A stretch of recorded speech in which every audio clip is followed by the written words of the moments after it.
Awkward Mafia. Hello, Internet. Welcome to Awkward Mafia Does a Tier List on Tier Maker. It's a popular YouTube thing. I'm Jesse. I'm Kristine. I'm Golden. We are going to, today, the three of us, Yes. be making the official... No, the four of us. You forgot Victoria. She's not here. She's not here. She was supposed to be She's here in spirit. She doesn't care about Marvel. She would just be agreeing with whatever I say. Mm-hmm. That's why she's here in spirit. Okay. Well, today we are making the official Awkward Mafia MCU tier list. So Yes. ready. So, on this list, we have everything Marvel Studios, specifically Marvel Studios, has produced. Yeah. From Iron Man, the first original one, all the way through, I believe, Love and Thunder, including the Disney Plus shows. Mm. This is good because So we don't have She-Hulk because that one's not done yet. And we don't have I Am Groot because, spoiler alert, it's fine. And it's hard to it's not like one thing, it's like 5 short things. Yeah, it would be difficult. And they all average out to be all right, for what it is, it's fine. I'm looking forward to the next 5, Yes. which has been confirmed. But back to our tier list. So here's how it's going to work. We're going to go through each movie from release. Oh, from release. And we are going to have to agree on where it appears on our tier list. okay. I feel like we're going to agree on most things, but there are going to be some that are like, I can already Yes. sense. yeah, we can some. already, Yes. just based on like our talks, I can already Yes. see. Some of us are going to have to, Compromise compromise a little bit and on bite our... their tongues. Yeah, yeah. I'll reach across the aisle. I don't care. No political. He's gonna throw hands. You gonna throw hands? So, I say we're going to go by release, and we all got to agree. But allow me this first, and we can undo it if you guys don't agree. Okay. So here's how I compare all... I always rate Marvel movies on what I call the Thor scale.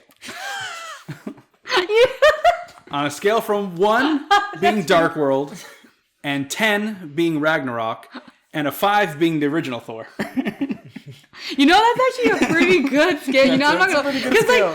the Thor series, yeah, they're just... It runs the gambit. Okay, wait. So you put Ragnarok on A?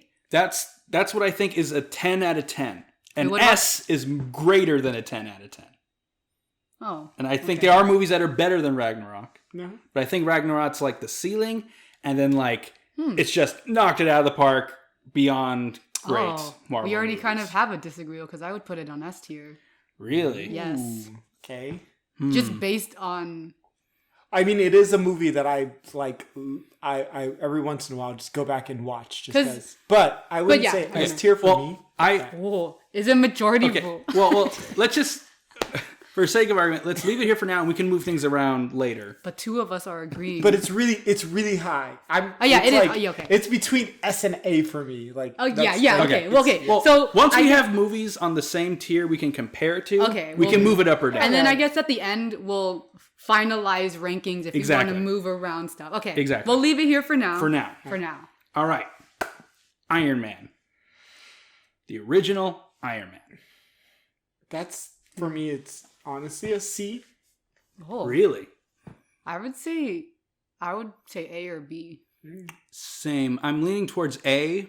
I guess I didn't have any problem with the movie. It was. This is the hard thing about the future movies is they have so many more like tie-ins, and I'm like, oh my gosh, they Yeah. reference this and stuff like that. That's Sure. This is maybe the that's first why. one. So I can compromise to put it as an A. Okay. Because like I have no problems with it. I guess it's just in my head. I think Iron Man falls into the category of perfect movie, in which it is the most it's kind of movie that a movie can be, Yeah. for better or worse. Yeah.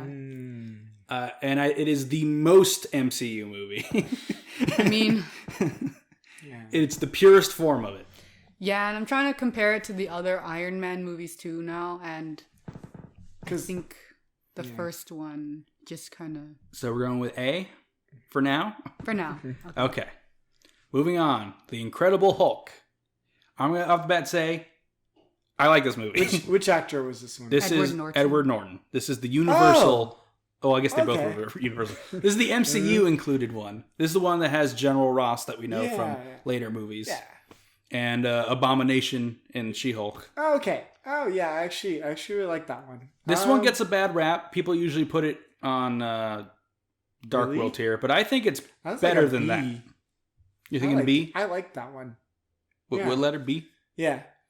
I honestly have only seen it once. And it was a long time ago. Okay. So, I can't really, to be honest, say. Maybe like C or D. Well, the question is, do you like the original Thor more or less than the Incredible Hulk? I like the original Incredible Hulk more. Oh, okay. So B? Yeah. Maybe? Yeah. I mean, even just for that campus scene. Like, sure. Yeah. I'm fine with it being a B for now. All right, Iron Man 2. So I think Iron Man 2 falls into the same category as most second films in this series, which is not as good as this first and not as good as the third. I'd either put it as a C or B. I'm leaning more towards B. I'm leaning towards C or D. Oh, C or D. Yeah. Oh, okay. Yeah. It's on the lower tier for me. I do think the action near the end, the last third of the movie is really cool, especially the scene where they're in the Japanese garden, because that whole sequence was storyboarded by Genndy Tartakovsky, the creator of Dexter's Laboratory, Samurai Jack. Oh, okay. All right. Wow. He's friends with Jon Favreau, and he's like, "Hey, we have like zero budget, and like we're filming before the script's done. Can you just storyboard us an action scene for the final act?" He's like, "All right." And that's what and you can totally tell because there's oil spraying when they cut through the robots like Samurai Jack. It's just a Samurai Jack scene with Iron Man, and that's great. And of course, it has one of my favorite MCU villains, Justin Hammer, who I'm hoping comes back at some point. That is the one with Justin Hammer. Okay. Yes. Yeah. Justin Hammer is... Yeah, okay. So Sam Rockwell. Yeah. He wears glasses, and he's like a rich guy. Yeah. He breaks Whiplash out of jail. Yeah. So you can make Iron Man suits for him. I'd still put him at the B or C level. Like, with all that said, I do still think it's a C or D. Kristine, you're the tie. I would say C. All right, well, that's enough C's. So let's put it there. All right, first Avenger. Ooh. This is another one I think gets a bad rap. I actually like this one quite a bit. Yeah, I like this one. Because it's a campy 40s throwback film, but that's why it's good. I think it had, like you said with Iron Man, it had everything it was supposed to be as a movie. Because they're introducing a character. Like, what more can they... Yeah. Right? Like, it's the origin story, basically, of a character, and it's... So, for me, this would go in A or B. I'm leaning towards B, though. Yeah. Above Incredible Hulk. It's a better origin story than Thor, but I wouldn't say it's as good origin story as Iron Man. Yeah. Me being a Captain America fan, like I was saying that. So I would put it either behind Iron Man or in front of Incredible Hulk. Oh, wait, I thought... So, are we doing, like, even... in front of a movie like that? Loosely we are. During our final pass, we're going to kind of really hammer down on that point. Oh, okay. But just for now, we're just putting it in there. This is where I'm feeling. What do you guys think?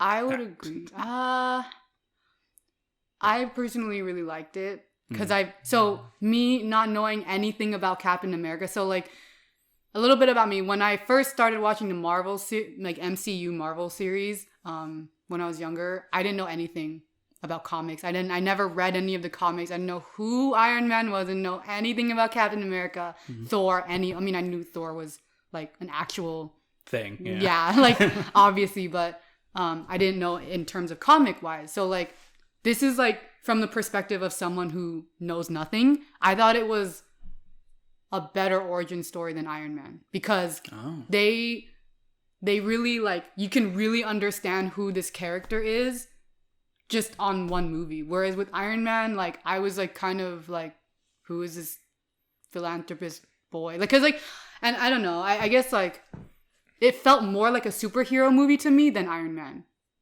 at this point. Okay, I can see it because he does more hero stuff.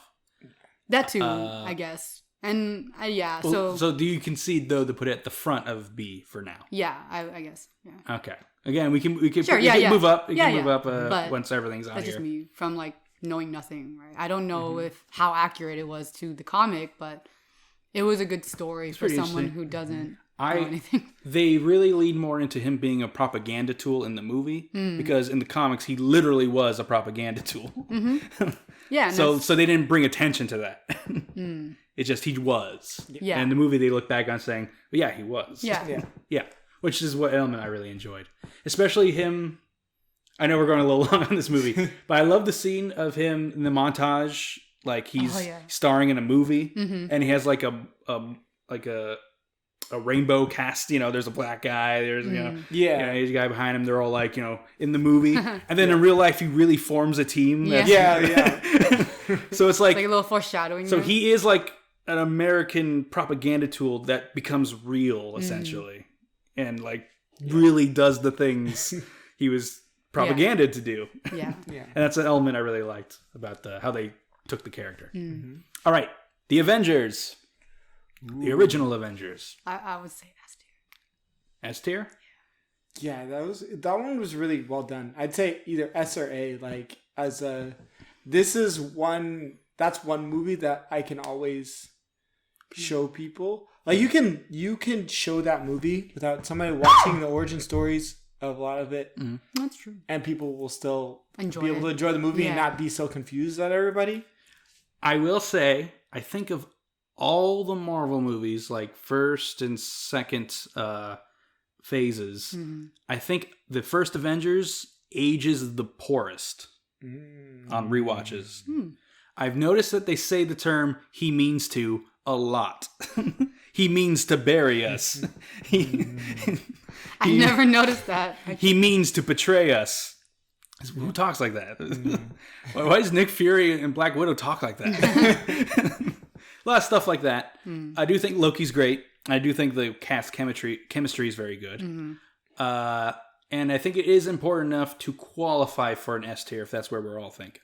Yeah, because I'm also trying to look at these movies as like individual movies, as if someone were just going into the theater and like, what is this movie? Let's just watch it without knowing, like, without having watched the rest of the Marvel series, which is, it's hard to think about, right? That's why I'm trying to put in my perspective, because I did literally go into like not each movie, but at least Iron Man, right?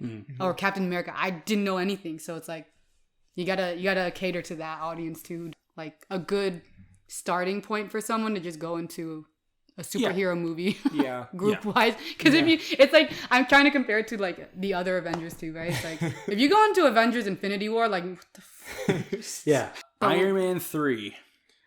So I like this one as much as I like Ragnarok. Really? Yeah, I would say A too. Because personally, I like the first Iron Man more than Iron Man 3. And I like Ragnarok more than I like Iron Man 3.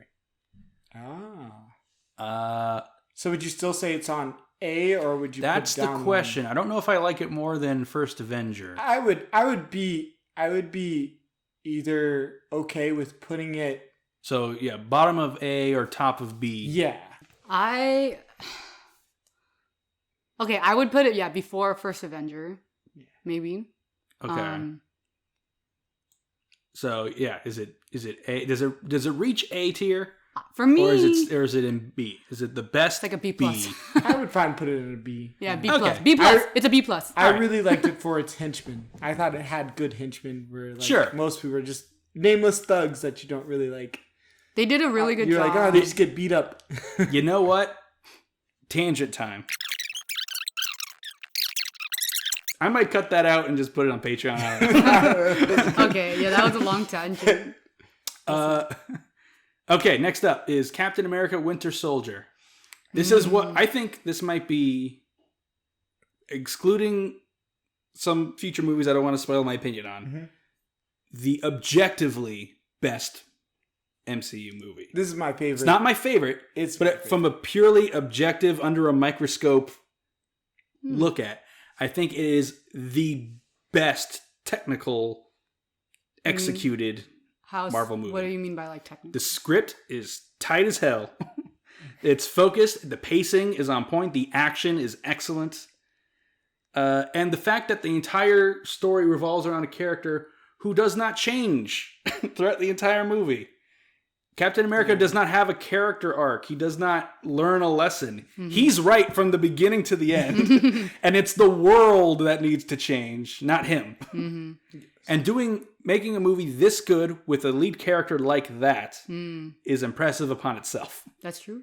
Yeah. But like I said, just because it's objectively, like, Citizen Kane is objectively the greatest movie ever made, it's not my favorite movie. They did a really well job of containing, like, it's like a spy movie, but like, what if with superheroes? Mm-hmm. I will say too, Black Widow in this movie, way better than Black Widow in Avengers. And Iron Man 2. This is, I think, her third movie, and I think it's the best version of her so far of the three movies. Yeah. She takes a more like leading actiony role than just her character's a bit more defined too. Yeah, exactly. Yeah.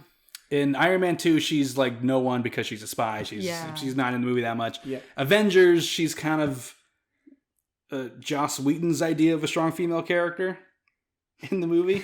Yeah, and you don't really know much about her, so it's kind of hard to... And this movie, she's confronted with the fact that no one knows anything about her, and she admits she doesn't know much about her. Yeah. And it's when she actually opens up to Steve Rogers, and that friendship, I think, is like the heart of a lot of these Marvel stories, is those two. I think it's the start of the great Black Widow arc, and it's the best Captain America movie. Yeah. Objectively. So would you say it A? I think it deserves an S, but I'm curious what you guys think. It is my favorite, like, Marvel movie. Oh. Yeah. I mean, it's not my favorite Marvel movie, but I could put it in S tier. To be honest, I really enjoyed it. Yeah. I would say that we've already gone through two of my favorite Marvel movies, like, of all times. I won't reveal the third one until we get to it. Sure. But Captain America, Winter Soldier, and Thor Ragnarok. Those are top. Okay. 2 out of 3. I would say S tier. Yeah. Okay, above Avengers or below? Does it earn the right to surpass Avengers? In my biased opinion, yes. But this is about more than me. I would say no, just because of the fact that you can't watch it alone and be like, That's true. I It's probably the everything. most direct That's sequel true. to Avengers of Phase 2. Maybe Iron Man 3. That's what I mean. Like, you have to watch the others to understand this movie. Okay. And you do get to know more characters in Avengers. Yeah. Like I know, like, DC really tried to do that with their first iteration of Suicide Squad, but it was like they just threw characters that you didn't know anything about. Yeah. And, like, they introduced them like three times. Yeah. And that's the thing too, right? I don't really know anything about DC. That's why, like, Suicide Squad is bad. That's why I mean that's what Marvel does a really good job of, like, here's a handful of characters and you're going to get to know each one of them in this one movie. Like, they that's why the really second well. Suicide Squad is so good, because that's what they do. Yeah, exactly. I haven't they got their act together. Yeah. So that's why I would say just the fact that, like, if you watch Winter Soldier by itself, you're like, what is happening?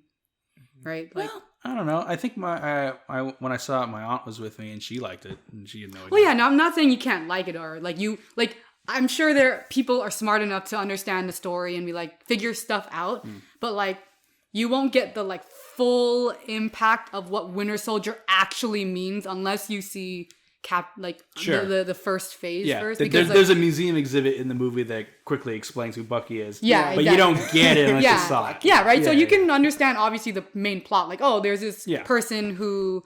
Yeah, there's a brief Wikipedia article in the movie Yeah. that explains this. It's like, oh, this dude is trying to find his friend. He got defected or whatever, right? Difference between watching a movie and reading about what happened in the movie. It's different. You know, you can figure it out. Spark notes within the movie. Yeah.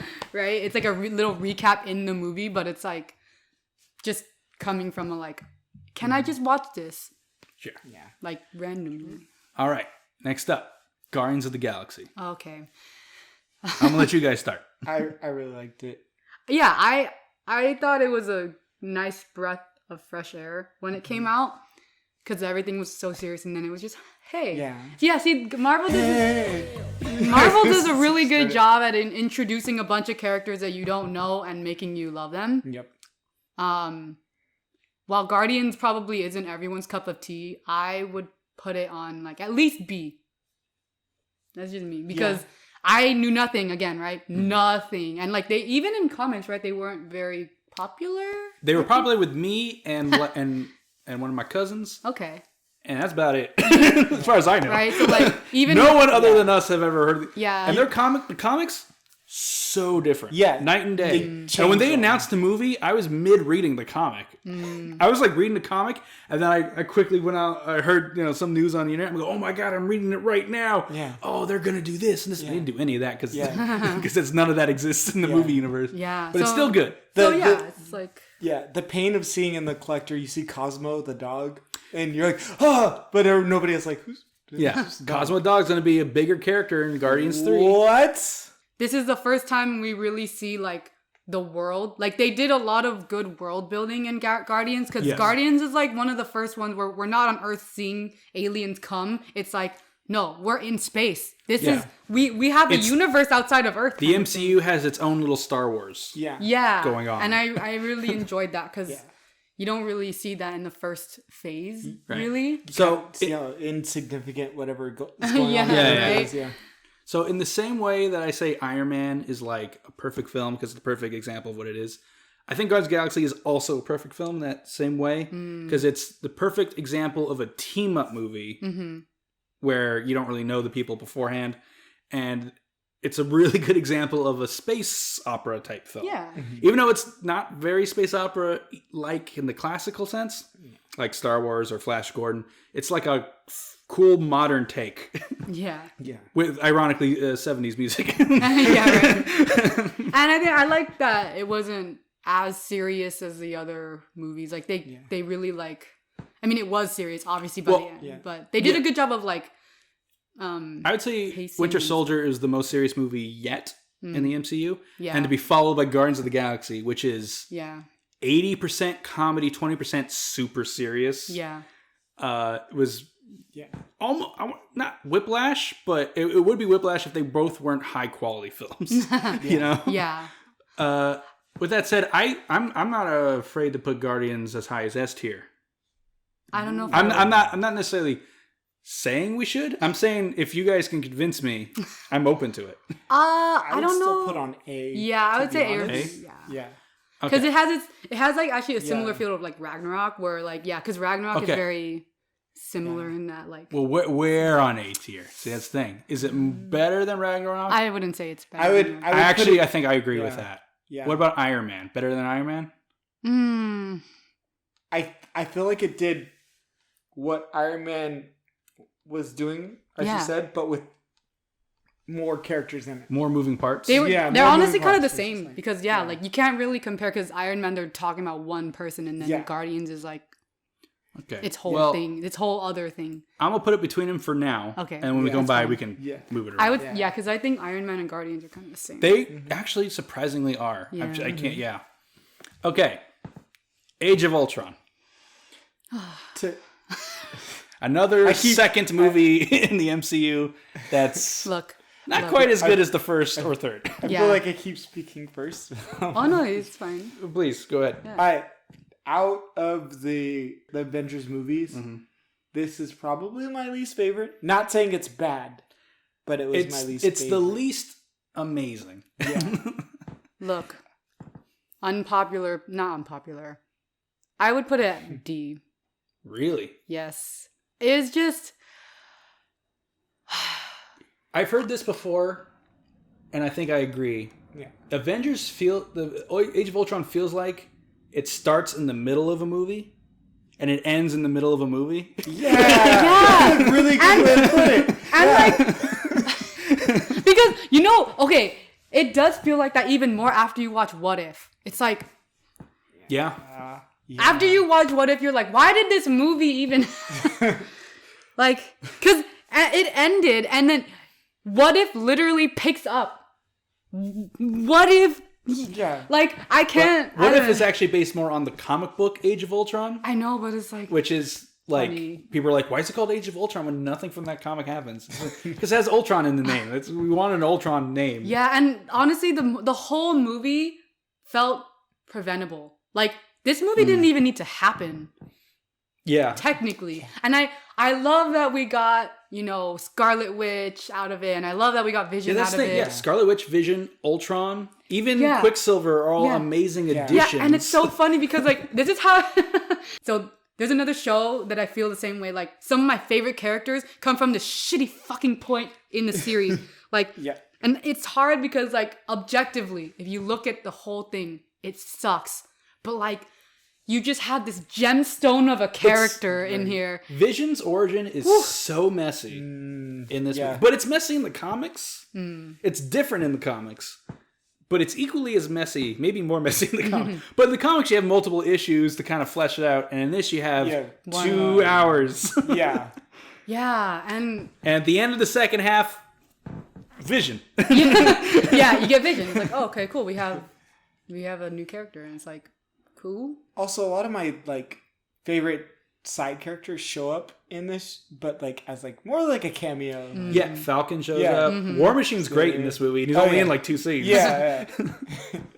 It's like the party scene is great because the movie slows down. Yeah, exactly. And it gives character moments. Yeah, see, and the whole when they're trying to pick up Thor's hammer, that was so fun, right? And we reference that scene a lot, right? Yeah. But and so much is set up in this movie too. Captain America slightly moving the hammer. Right. Yeah. We have the suit of armor around the world. Yeah. They say Endgame for the first time in this movie.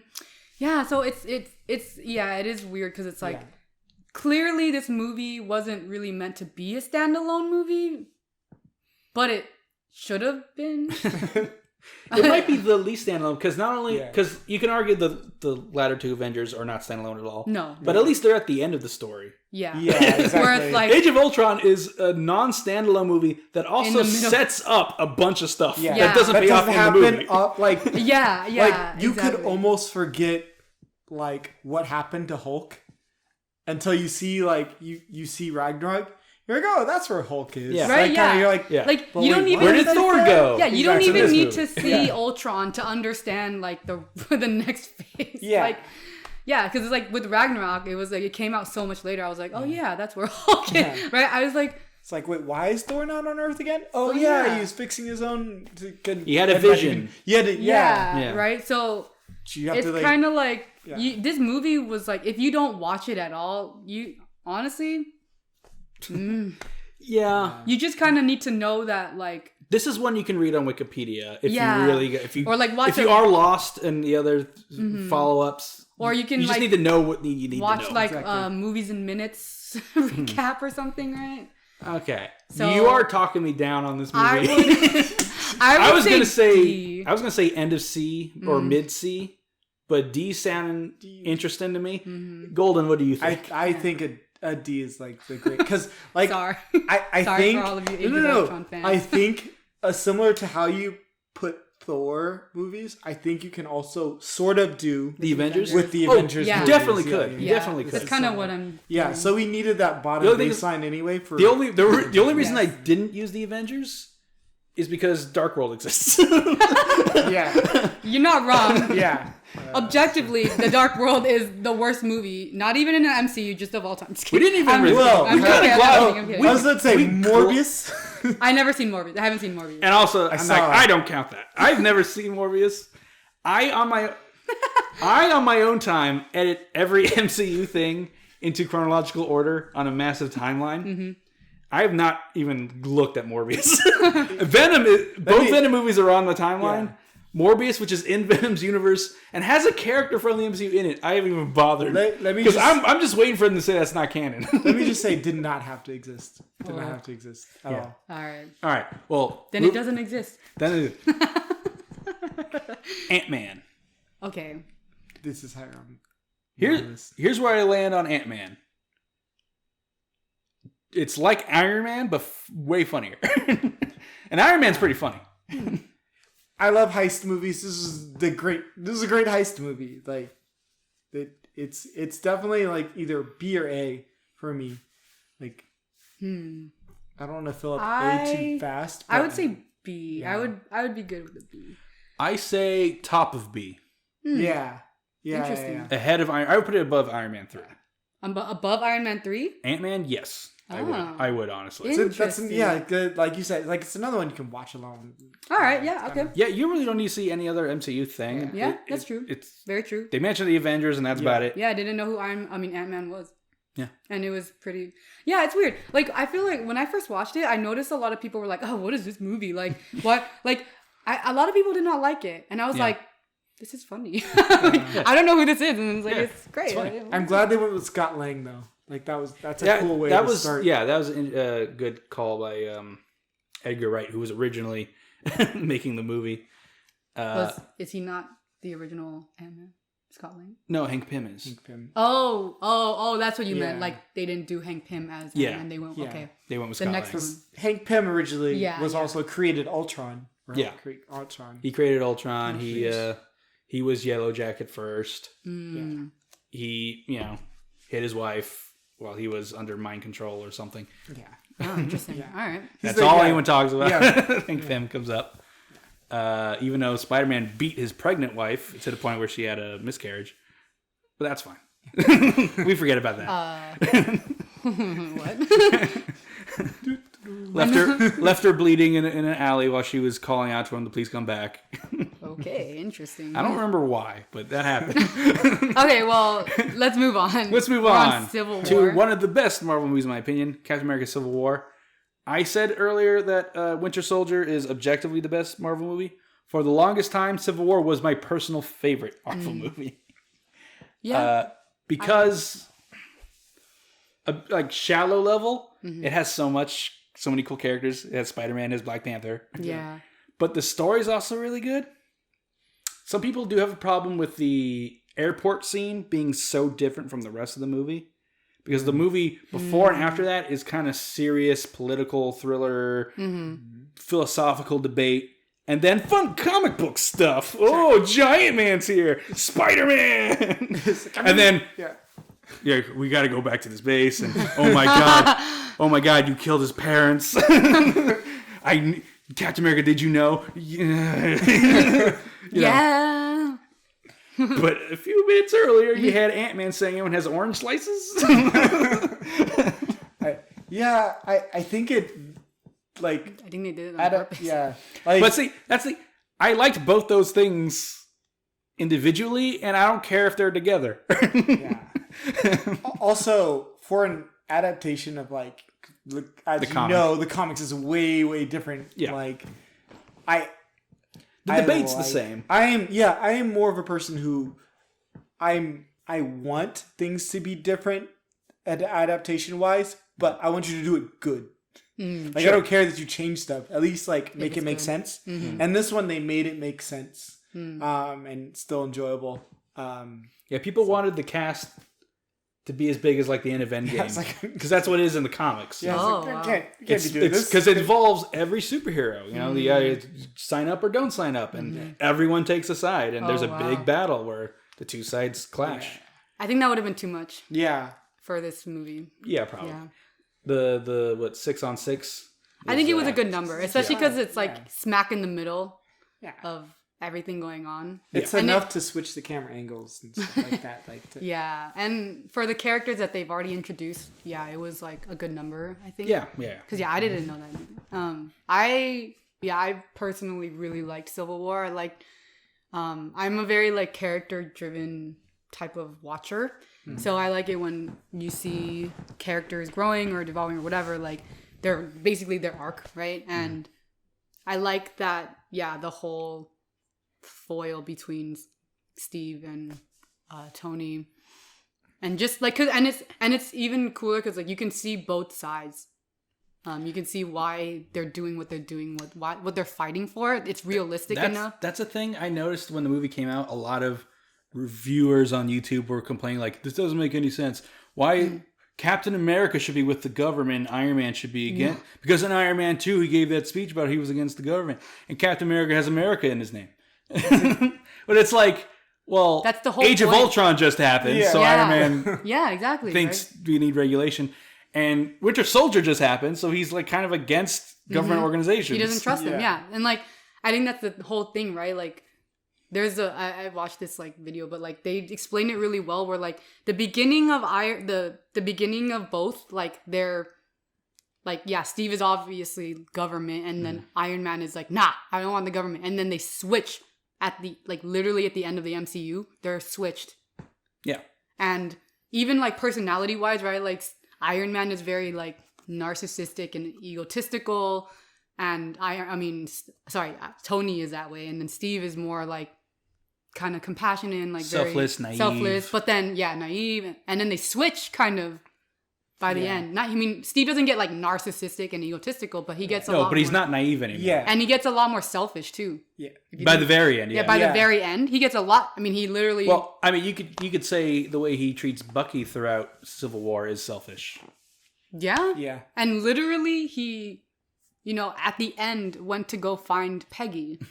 We'll get. he deserved. We'll get there. Yeah, but yeah, totally, anyway. totally true. So I think, like character wise, like this was a good like start to see the switch Yeah.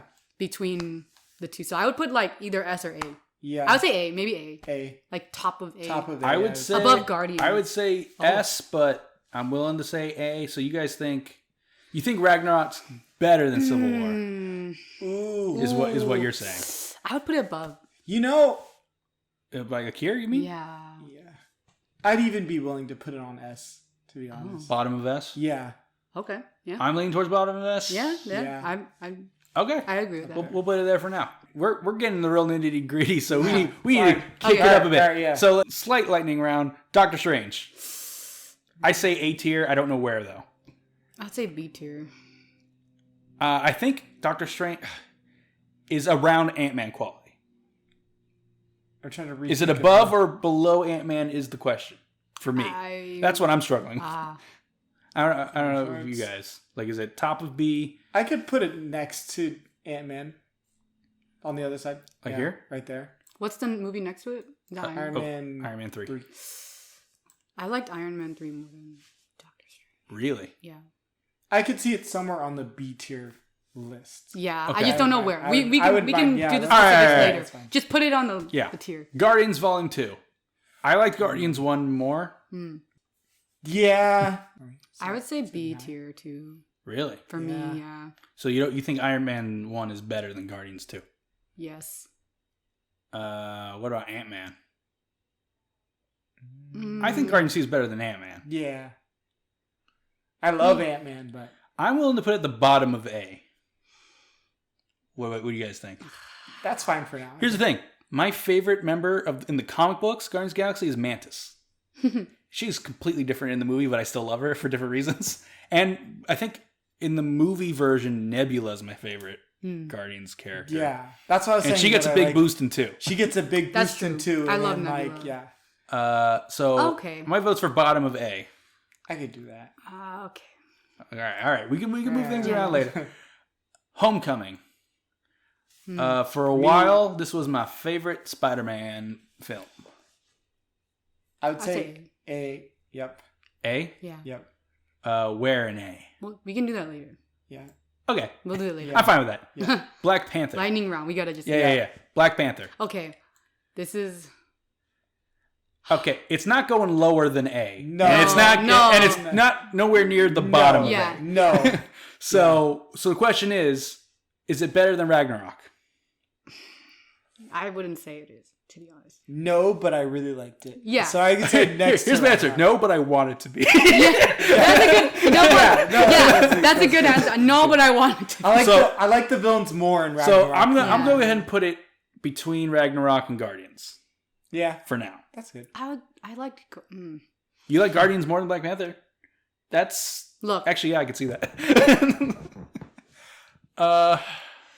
We'll come back. We'll come back. We'll come back. Because now we're getting to the Yeah, to the big ones. Yeah. Oh. So we got Infinity War.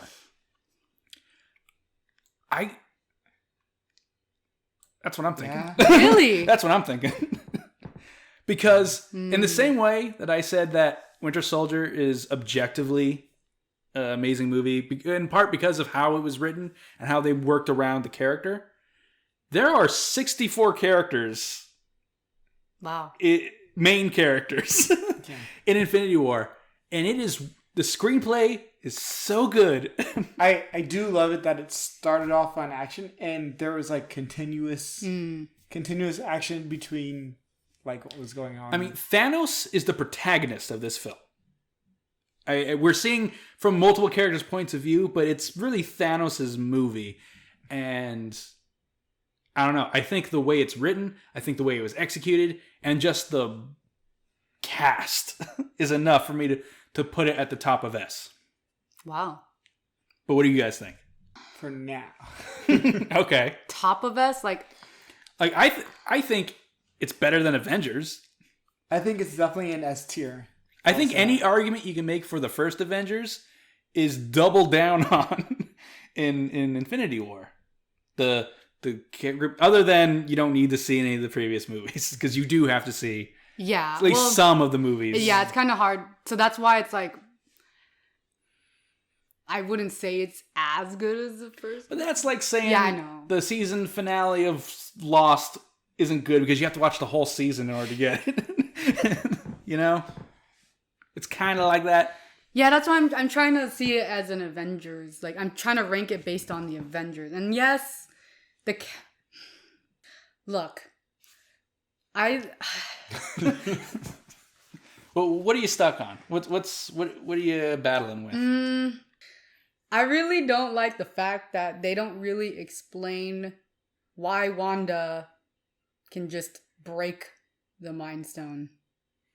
Because that's where she gets her power No, from. I understand that. I agree, because in the comics it established you cannot damage or alter in any way Captain the Infinity Marvel, Stones. you could say the same thing for Captain Marvel then. Theoretically, she could destroy the Space Stone. Yeah.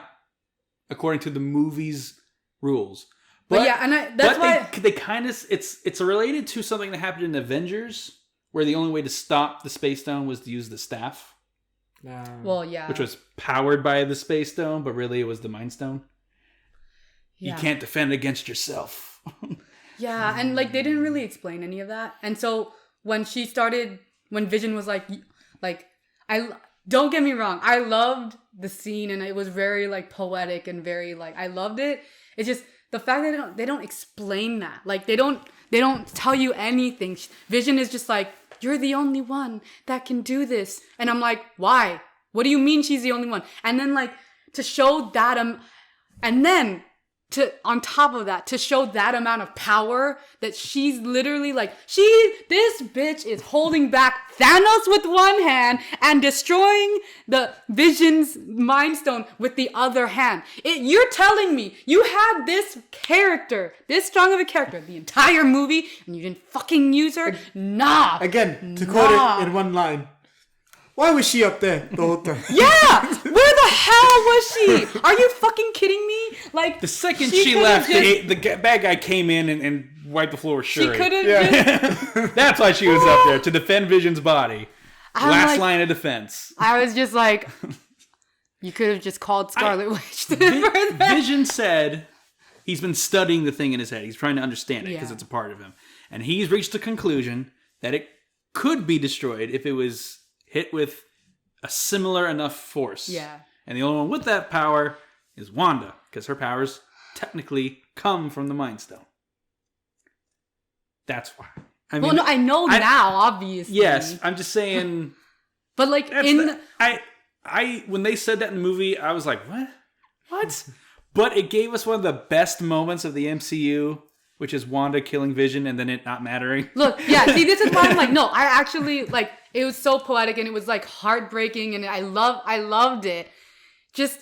I'm being very nitpicky because, like, we have so many movies. I have to be very nitpicky, okay? Like, Vision's also getting tortured, like, throughout this whole movie, basically. Yeah, he can't really use his own powers because he got stabbed with a magical space staff. I'm not saying we should, okay, fine. You know what? I'll just agree for now. Like, it's fine. I'll put it above Avengers, even though I don't want Well, where would you put it? If me and Golden weren't here. I would put it, like, probably A. I don't think it's, like... Because I enjoyed Endgame more, and I thought Endgame was better than Infinity War. Well, we're not there too. yet. That's why. So that's what I mean. But that's why I'm going based off of that. That's why I can't put it at the top of S. That's why I'm holding my reserves for now. All right. Well, yeah. So it's fine. Then we'll move on. Yeah, we'll move on. Yeah. Ant-Man and the Wasp. I can say that's a B for me. Hard B. Yeah. I liked Ant-Man more. Yeah, B or C. Yeah. I think I liked Ant-Man more as well because the script was tighter. But I liked the villain more. I did like the villain in Ant-Man and Wasp. And I did like Wasp being more included in the story and action. Yeah. And I liked that the goal of the movie wasn't to stop a bad guy, it was to save someone. And the bad guy was just getting in the way. Yeah. It was like all kinds of different things were going on. It's like, all we're trying to do is save my mom. That's why I can still put it on the same B list. Okay. Where, though? I agree behind the first Ant-Man. I would put it behind Iron Man 3. What do you think? I was going to say C, but... Oh, really? Yeah. Because I enjoyed... Is that Captain America First Adventure? I enjoyed that I'm thinking, like, here, I can't really say anything about Hulk because I haven't seen it in so long. Maybe here. I'd be fine with that. Okay, bottom of B. Okay. I can live with that. Captain Marvel. So here's how I feel Captain Marvel. When I think back and I go, that wasn't very good. And then I watch and I go, this is pretty good. Because I always forget the chemistry between her and Nick Fury is so good in this movie. It's fun to watch just those two interact with each other. Yeah.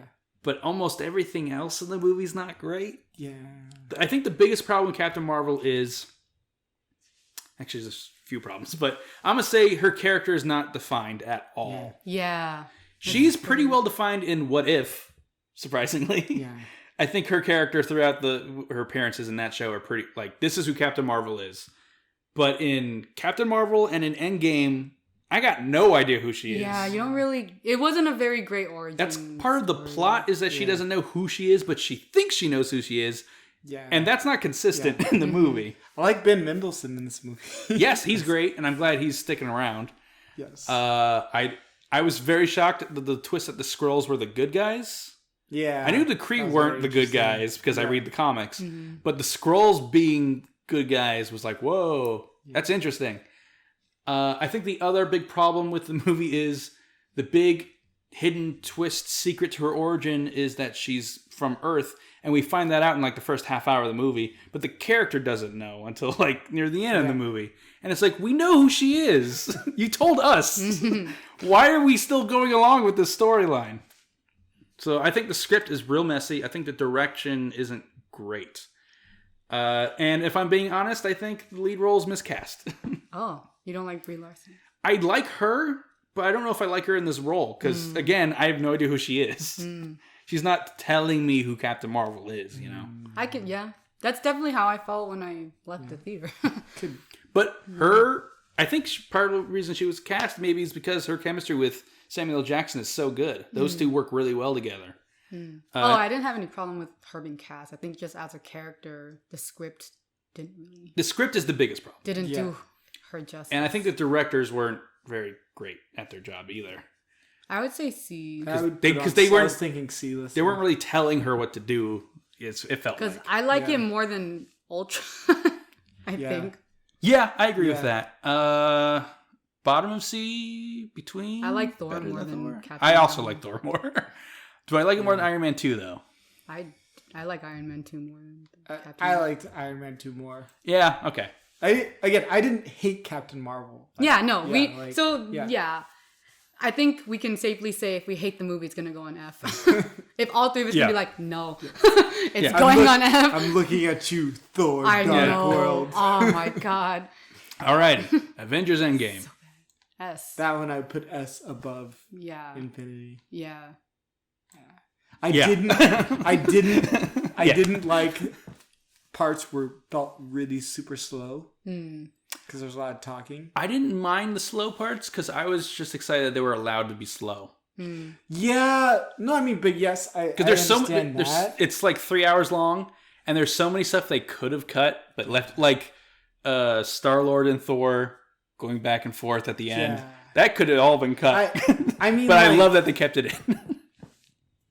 Like I felt in the beginning, especially drew you out of like them being in space, and I know like it felt really long. The beginning, the beginning. I can see that. I suppose, but they kind of wanted you to feel hopeless in the first act. Yes, that's true. Yeah. And I think Paul Rudd is actually really great in this movie, like performance-wise. Him worried that his daughter's dead, and all that stuff. Him trying to figure out what's going on. I think it's just like, this is legitimately great acting. Yeah. And then for the rest of the movie, he's a joke. Yeah. Which I'm also fine with. But it's funny because he's like, in his movie, he's just like one of the smartest people in his movies. Like, not Hank Pym, obviously, whatever. But he's like actually pretty smart. Yeah, he's an electrical engineer. Yeah. I will say, if you compare the script of Endgame to Infinity War, I think Infinity War has a stronger script. Because Endgame is kind of all over the place. It's 3 different movies. And that were just condensed into different acts. Like the first act is a dystopian. Second act is a fun time travel heist, and the third act is just battle. Great battle. True. But each one of those movies are executed so well that I think it propels it past the technical superiority of Infinity War. Yeah, because you do have to give it credit for, like, they know full well that most people, like 95, 98% of people watching this movie have followed them throughout this whole time. Yeah. And they're catering more to that than just people who are just coming in, because that's where they're not going to get much money from that. Or like, that's not their money maker, right? So yeah, I can see like, I can kind of change that. Like I can't really compare Endgame to like a standalone, because it's like, it's too much. Yeah. That's not what they were going for. Yeah. It's apples and oranges. It's 2 completely different things. Yeah, it's hard. Like at this point, because it's literally the end of an era kind of thing. But you can compare the 2 movies to each other, and I think objectively, Infinity War is better. But I love Endgame way more. I've seen Endgame like 20 times. Sometimes I'll just leave it on to sleep because I need noise. Yeah, I'll just put on Endgame. Whatever. Because it is also that, because like there's a beginning and then there's an end to Endgame, whereas Infinity War, it's similar to Ultron, where it's like, it feels like Sure, it's like a way more well executed version. Yeah, well, yeah, but yeah. I agree. I agree. Instead of it's a movie with a beginning and an end, it's several stories with beginning, middles, and convergences. Yeah, because it is setting up Endgame, so it's kind of hard to like put it into like. That's why for me, like, it wasn't quite S tier. I think Infinity War has an amazing ending. Having everyone lose is a great ending. It is, yeah. And I think Endgame's a great ending because it's like an end to the MCU. Yes. Even though it's not. Well, but it easily could be. Yeah. They could just say, this is it, we're done.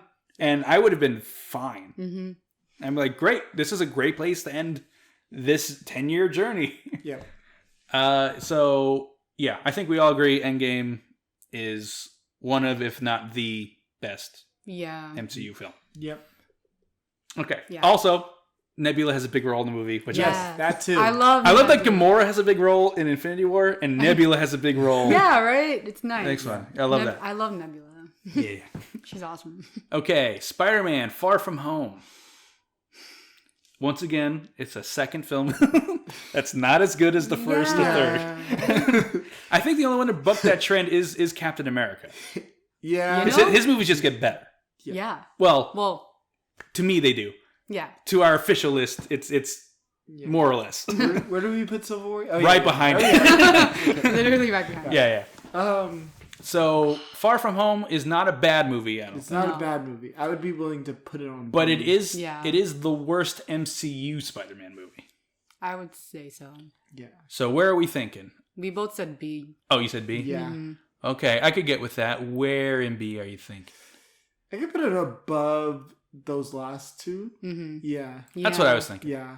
All right. What's next? Now we're hitting the first MCU TV show, WandaVision. These ones I have like very clear and direct what I think about them. Okay. Okay, why don't we go down the line? Yeah. Say a letter. We'll each say a letter. Okay. And then we'll get into it. Oh no, I'm scared. Oh no, he has a face. What do you think? C. No. What are you thinking?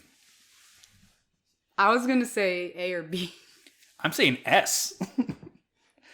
WandaVision is hands down still my favorite MCU show. Okay, I can move it up to B. I can't go to like because I can't go to I'm thinking about the other shows. Not top 3, top 4, but never before has a show been made more specifically for me. It's a show. It's basically Lost, but instead of people trapped on an island, it's superheroes trapped in sitcoms. He really likes sitcoms. I love sitcoms. I love Lucy. I love The Big Van Dyke Show. Happy Days. Friends. Malcolm in the Middle. I watched all the sitcoms growing up. And I love superheroes. This show made me... I liked Wanda. This show made me love Wanda. I got a Wanda toy somewhere back here right after watching this because I'm like, oh, I need something from WandaVision. It's so good. Okay. I got every reference just off the top of my head because I love sitcoms so much. I mean, okay. I loved it. All right. I admit the ending falls apart, but I don't care because everything up to that is great. I guess you're right. It was a really good show. I think my more problem is with Wanda herself than this show. Oh. And that's why I'm holding biases. Is that in retrospect after seeing after the show or within the show itself? Within the show itself. Okay. I am like because I know yes she wasn't controlling the whole thing, but it wasn't exactly that she was trying to leave it. No, she definitely was. Yeah, Wanda was the bad guy. Yes. In WandaVision. Yes. In WandaVision? Absolutely. She's trapping everybody against their will. And she's in denial that she's the bad guy. Not Agatha? Agatha is her antagonist and is also a bad guy. But the bad guy of WandaVision is Wanda. Like, that was the whole point of WandaVision. I thought she wasn't... No, I wasn't saying that she's good. But I would still say... Agatha, of course, as you said, Agatha was hurting her growth, getting out of it so much that I would put Agatha above her as that being the bad guy.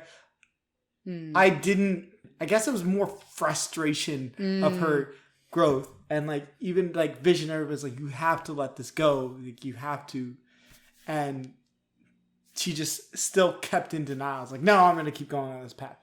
Maybe that was my problem, is that I didn't really see growth until the end from her. I suppose COVID did play a role in some of the new weirdness of the ending. They had a lot more planned, but then they got shut down, and then they had to wait a while before they could come back and reshoot some stuff, and they couldn't do everything they wanted to do because of the COVID restrictions, so it just kind of... They actually CG'd Wanda in the final shot of her saying... When Monica tells her they'll never know what you gave up, and they come back to Wanda, her face is from a different shot, and they just put it on that body. Like she just filmed in front of a green screen for that last scene, and then her flying away in the new costume they filmed before the pandemic, I think. But then them talking because something else was supposed to happen there, but they couldn't do it, so they just had them both film shots in front of green screens. But Wanda was wearing something different, so they had to just take her face off and put it in another scene. But I don't know. I can okay. I'll say it's in my top 3. You've convinced me of that much. Okay, actually tried. Okay, so here's my perspective. Okay. WandaVision, like everything actually you just said that you don't like about Wanda is why I like this show. Because, hear me out. So, this is why. Because I also felt really frustrated at Wanda, right? I felt really uncomfortable and frustrated. But you know what?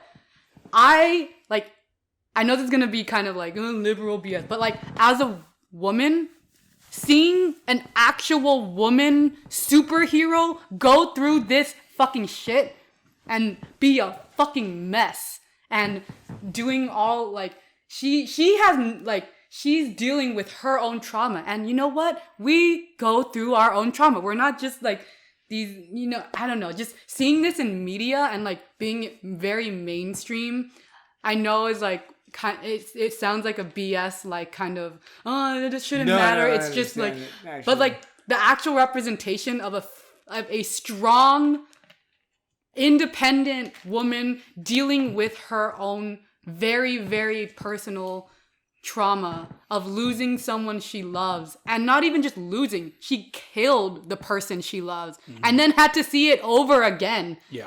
And she envisioned this whole life with this person. Like, you see that in media all the time, but like you never see like it happen like this. Yeah. And like in a show about heroes, yeah. Such a mainstream version of it. And that descent of Wanda, I really loved. Because you don't really see anything about Scarlet Witch previously, right? You've seen her in Ultron, you see her in Infinity War, you see her in Endgame, obviously, but you don't know really who she is, how she thinks until WandaVision. Yeah. And that's where you see her go from like she was one of the top heroes, right? In Endgame and Infinity War. And you can clearly see she's super powerful, super strong woman. And then you just see her descend into this like madness. It's like, that's fucking awesome. Like, I fucking love it. Like, why can't women be like mad, and not like actually like be like, she's just crazy. Like, no, this is what real people do. Men do this all the time in series. And you don't see people going like, oh, he's crazy. No. I guess again, they say in love it. multiverse of madness. Like, yeah, and and she then talks about it's like, that doesn't seem fair. Like, this is so I have my own opinions on multiverse of madness too, but Sure. we'll get there. Okay, but like that's true. But WandaVision, like, and I like seeing, and because I'm very character driven, so for me it was like I finally get to know who Wanda is, and also it was just really cool to see that this fucking bitch can change reality and keep all these people. She's not even realizing she's doing this. Like, I want to be like that. Can I be like this girl? Like, damn, she's fucking cool. To be honest, I was cool as shit. I was a comic book fan, like seeing like Her finally use her powers. final, Yeah. like, because everybody's like, oh, whatever, she just got telekinesis, she can't be that Right, powerful. right. Like, no, you don't understand. Yeah, seeing her, like, seeing literally how she said, can no more use, mutants. Like right? the telekinesis Oh my stuff God. was invented because they didn't think they could do her real powers Yeah. in the comics. I see. In the comics, her powers are she can manipulate probability. So she can Yeah. make you trip if you're running after her. Aha! Yeah. I'm the Scarlet Witch. And then the writer's like, wait, what does that mean? What probability? Like something like she can make something happen? Can she make anything happen? And then that kind of just grew like, oh, yes, she can make anything happen. Yeah. And oh my God, how do you function if anything you want just happens? How do you know what's real? You don't, and that's the point. And what if something horrible happens to her? And then, See, and then, that's I like, we actually do get to see her powers And in then they finally WandaVision did it. too. Another thing I love about WandaVision is I think of all the Marvel shows, except maybe What If, this is the one that feels like a show, whereas all the other shows are just really long movies that they cut up. I'll say that for most of them. Okay. I still think I would disagree with that with Hawkeye. Yeah. Actually, yeah. You know what? Yeah. Hawkeye was But all the other ones, You okay? I totally agree. There you go. Hey. So I would put it on A tier. Okay, so that's one for Okay. Yeah, Like, because then I can see, like, definitely when there. when characters get really frustrating, it's like, it can be like, So if I think, and you know what my problem is? How Disney Plus puts these shows out. And it's so episodic. I had to frustrate him. I had to wait a week. I was like, oh. I liked think waiting that's a week. wrong. I got me a chance to see, simmer. I started out watching weekly and then I just stopped and then I binged it. So I got it all at once. Maybe that changed my perspective. I like old school TV stuff. You know, I watched Lost, so I'm fine waiting a week. I'm just impatient. Yeah. Because I used to do that. All I'm right. impatient. So here's where I would put it if you guys weren't here. Right here. But you guys are saying A tier. Well, yeah, because I'm trying to take everyone into account. Sure. So I would also put it maybe like I could put it high in the A tier, yeah. So where were we thinking? what is the one next to Thor? What's the one next to Oh, Thor? Black Panther. I would put it above Black I could put it above Black Panther. But below Ragnarok. I'll put it above Yeah, that's one for above. I also say above. Since I see them as separate things, I would be willing to put it above because I'm thinking of it as a TV show and a movie because it's they are hard to compare. It's hard to compare, but yeah, sure. I'd say in my head that's top A tier TV show. Yeah. Okay. Falcon and the Winter Soldier. I wanted to really like this. This is another one where it's like exactly like it. This is another one of those. Yes. They just didn't. This is like yeah, kind of how I felt Black Panther, but like way lower because I still really like Black Panther. Yeah. But yeah, especially following WandaVision. Right. I was like, it's a completely different thing. Yeah. This one is more like a movie that's cut up. You know, every now and then I don't mind that and the first episode is so good. I love the introduction of Bucky and Falcon and even Walker. What's his name? John Walker. Yeah. Yeah. I love the first episode. And then the second episode was like, okay, all right. And then Zemo joins and I'm like, oh, Zemo's so great. Bucky and Falcon who? Because then it just becomes the Zemo show until he leaves and then they come back. And it's I don't know. It was all over the place. I really wish they did more with Isaiah Bradley. Yeah. Because he's one of my favorite Captain America things. The fact that he was a super soldier that the government arrested for being a super soldier. Right? I wanted to know more about him. Yeah, the fact that they just kind of glossed over it. Well, that, and they're like, he gave us like, this is like, and this is like, it shouldn't be, I mean, I loved every time he showed up, I was like, oh, this is great. And but then he shows up twice. Yeah. I wish he showed up in like every episode after his introduction. I just hate how his whole advice got ignored. Yeah, because I was gonna say because he was wrong, but he wasn't wrong. Yeah. But Sam wasn't wrong either. There does need to be a Captain America. Yeah. Why not a black man? Yeah. Well, all the reasons Isaiah says. Yeah, exactly. They both weren't wrong for what they lived through, right? Like. Yes. They were. It's just different times, I think. But. Yeah. Yeah, I do wish they. Because Bucky is so great on the show. Falcon's great too. I do think he had some really great moments in the first episode, and then he's not really present enough in the show that's lead up to his own movie. He's not in it that much. Can I just say that like I love how all of the most of the TV shows are just promoting therapy and like everybody getting their mental health. Yeah, I love Bucky's therapist. Again, I wish she showed up more. Like she kept maybe she would call him every now and then, so he has to phone session. This was actually my issue with Falcon and the Winter. Like, it's your same gripe with one. Like, at least Bucky was trying. Yeah. Sam was just like, fuck you. Yeah. The entire time. Like, at least Wanda was kind of like, I don't even know what I'm doing. Like, she didn't even realize what she was doing. Yeah. And then when it started realizing she was in denial about it for a while. Yeah. Like, she wasn't like, fuck you guys, but she was just like, no, I'm not, no, that's a whole different form. But Sam was literally like, fuck you, Bucky. Like specifically to Bucky. Like, it wasn't even like, fuck everyone, like, fuck the government. Nah, it was like, Bucky, I'm gonna specifically call you out, fuck you. And like, it was...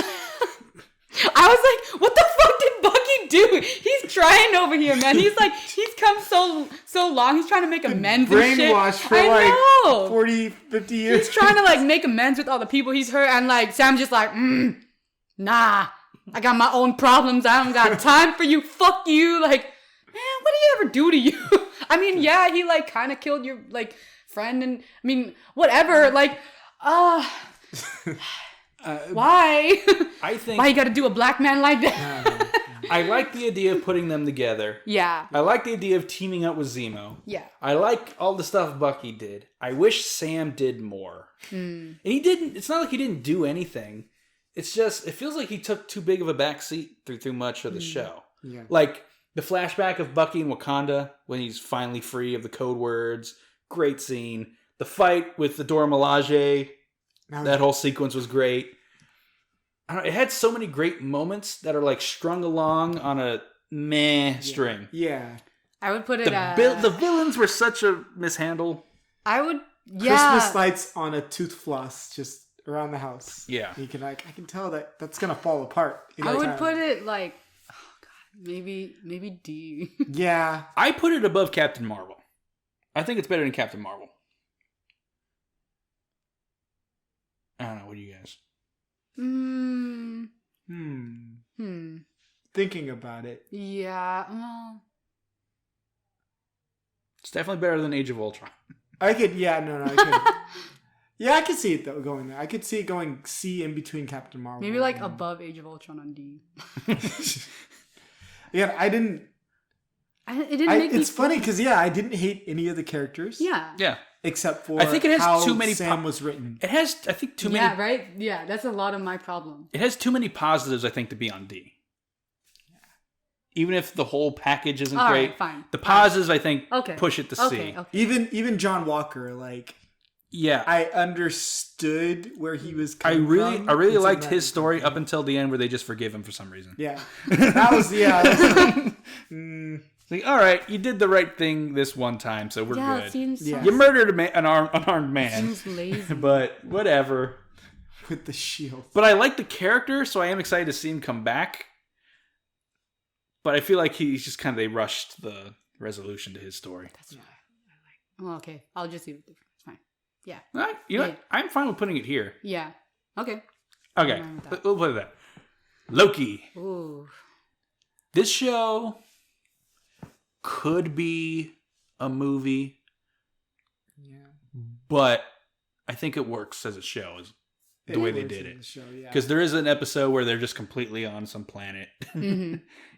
There is clear ending points, unlike I think Falcon and Winter Soldier, where it was it's just one big movie they cut up. Also, that is my favorite. Are you talking about the world-ending episode? Yeah. Yeah, that's actually my favorite episode. Oh, really? Of Loki? Yeah. It might be my least favorite, but I liked it a lot. Yeah. I liked every episode. Yeah. Loki is one of the weirder shows, and I think it might have the strongest finale of any of the shows. Yeah. Because it does set up a lot. But the ending is mostly just them talking to the bad guy. Also, just learning. It also frustrates me that she doesn't change.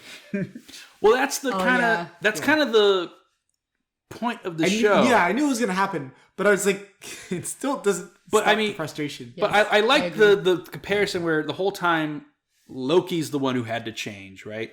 Be like this other Loki, Sylvie, who is completely different, only to realize no, she's not. She just started on a different path than you, but she is just as stubborn and stuck in her ways as you were in your ways. Yeah. Her ways were just different. Yeah. I feel like because he saw his future. She didn't have that. He was like, well, he's like, one, I don't want to be dead. Yeah. Two, I could have had resolve with my brother. Right? A lot earlier. He actually met an even older version of himself who didn't die. Yeah. But who just left and learned that I got lonely. I missed my brother. I missed everyone. And as soon as I went back tried to go back to him, TVA. And they learning that they're not allowed to change or grow because that goes against the script. Yeah. I liked the implications of Loki. I liked its execution. I thought it was very funny, very sci-fi, very weird. Yes. Mm-hmm. Also, battle royale scene of yes, the all the stuff with all the Lokis, and I love Jonathan Majors in anything, and the fact that he's he who remains in this is a huge plus. I told her to stop calling me that. I really enjoyed it too. I would put it at an A for myself. I think it's a strong A. Where though? Oof. Is it better than Guardians? I would. But it's hard to compare to movies. I know. So I'm trying to compare it to the other TV shows. I would say I could put it above Guardians. In my mind, separating it TV show and just think of the joy you got as of it compared to the joy you got. Okay, I'd put it behind Guardians then. Yeah? Yeah, I'm kind of with you on that. What do you think? Yeah. Okay. Black Widow. I really wanted to love this movie. I wanted to. Had my favorite, villain, not villain, Taskmaster, but then they changed. Oh, yeah, I heard that was... All right, there's a lot of controversy and a lot of fake fans who say Taskmaster sucks because they made it a girl. That's not why Taskmaster sucks. That's not why. No, that's fine. There are female Taskmasters in the comics. One of my favorite versions of Taskmaster is a woman. Oh, I didn't know. From a Deadpool pulp. She's great. Because she's like leader of Hydra now. It's a whole thing. Different universe. But she didn't do anything. So here's the thing with Taskmaster. Taskmaster should have been a threat on equal footing, if not higher, than the Winter Soldier. Yeah. And in the confrontation between Cap and Winter Soldier in that movie, Cap almost died. Mm-hmm. Meanwhile, in Black Widow, she was able to defeat Taskmaster essentially with a hand tied behind her back while falling hundreds of feet in the air without getting a scratch. Yeah. That was... Yeah. The two, I went to Black Widow excited because I love Black Widow. This is might be her last thing. Yeah. Here's two things I want from this movie. One, Taskmaster to be awesome. Two, a good send off for this character because we didn't really get that in Endgame. You know, and I said, well, people are like, there's no send off for Black Widow. It's like, well, because she's getting a movie. Obviously, we're going to get the send off in there, right? They wouldn't just kind of stop the movie at some random point. Right? Yeah, see. Yeah. We were supposed to get a send off, but we got a movie like talking about the replacement. Yeah, exactly. Yeah, we got a prequel and a setup for Hawkeye. Yeah. I think if this movie existed in between Civil War or before, like if it happened in between Civil War, like that's what it felt like it should have been. That's when it's set. Yeah, it's set there, and it should have been released there. Because...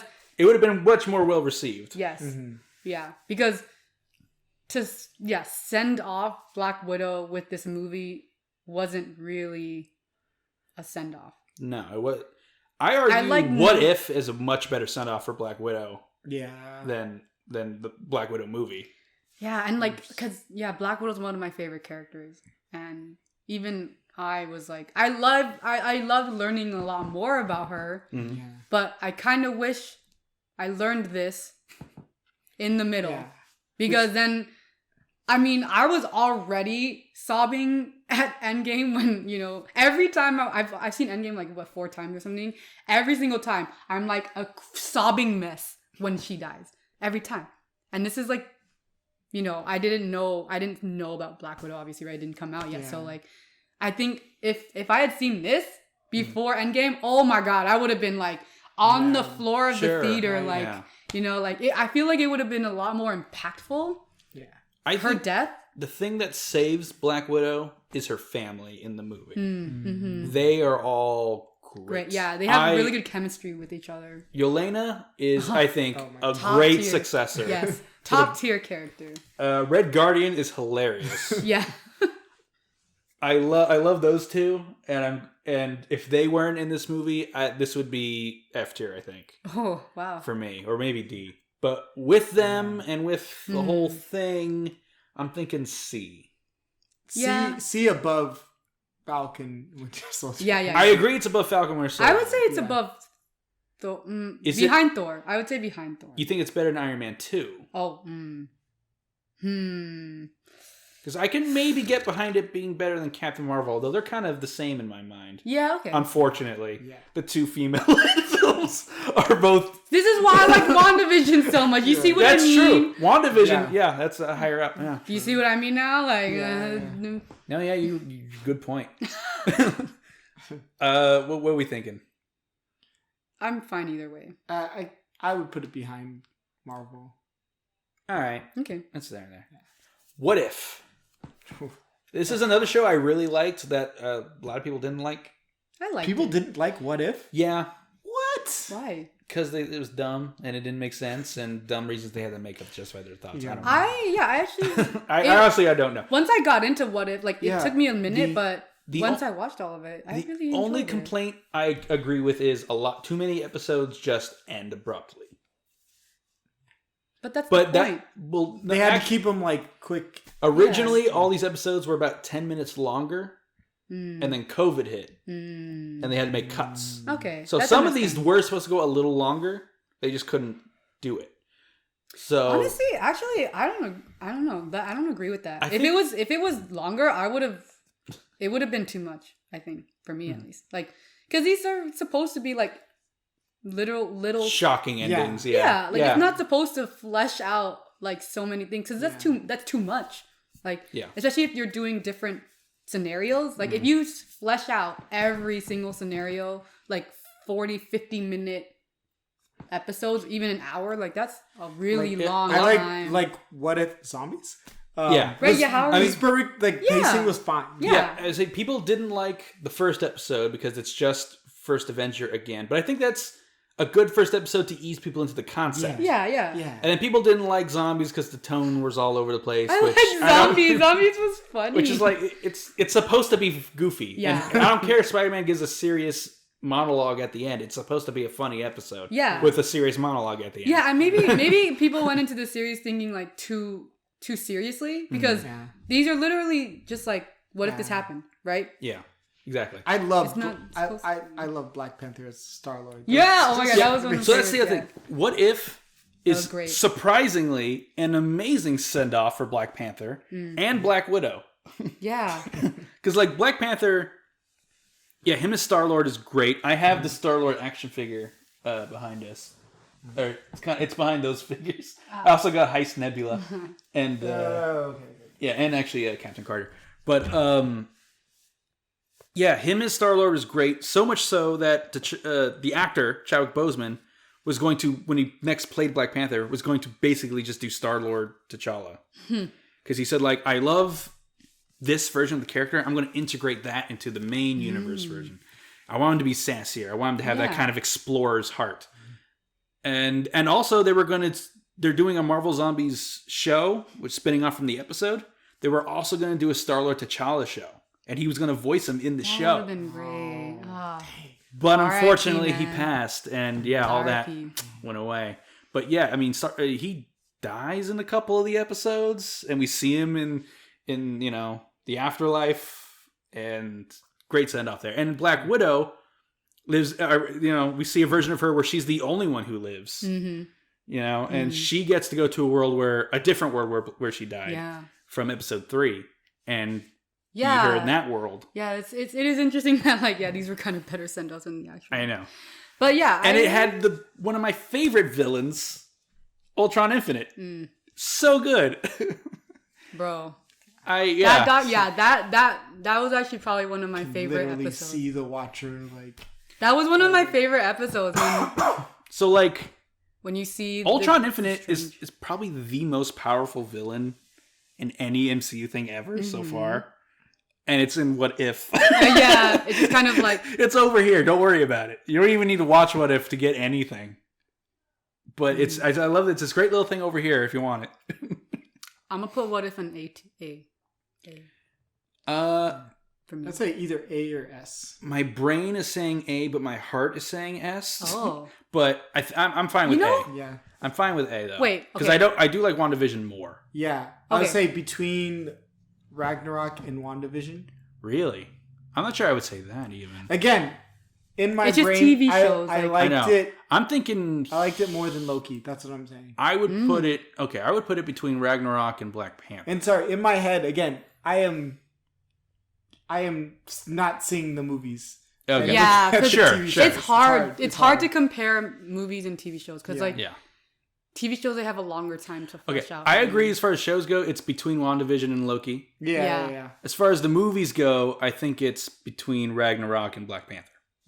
Yeah? Yeah, I could see that. Okay. All right. Shang-Chi and Legend of the Ten Rings.